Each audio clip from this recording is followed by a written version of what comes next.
We had a question related to coming up into a leg drag off of that single leg X.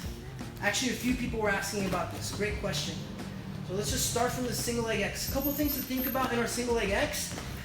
I'm gonna kind of modify how I get into it. Put his foot in my armpit and really get my hips up here.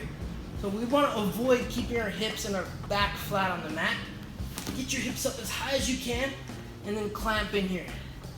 Now I have a lot of control over his leg, right?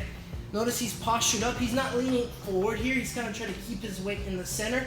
Keeping his leg tight, I open my hips up and then he falls. I'm gonna keep this lock tight. So I'm pinching tight here. If I just come straight up, which we can, right? If I just come straight up here, I'm gonna come up into like a combat-based type of situation, but it's still his guard, right? I might be able to come back headquarters, bow and arrow pass or something.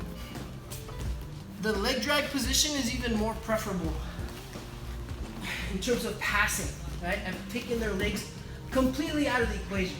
So, right, I'm in tight, pinching my legs, open them up. Now, I keep my legs tight. I'm not gonna come up. I'm just gonna take my armpit out, right? And then get his leg across.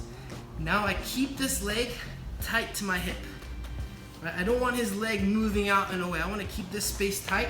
And I'm gonna start pushing into his hip with my leg that's in the middle. I'm posting on my hand.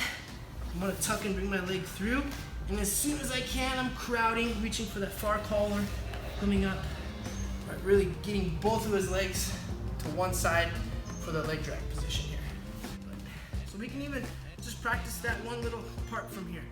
I'm in here tight, I have the leg. I don't come up, I'm just gonna pop it off. Yep, and then push it across.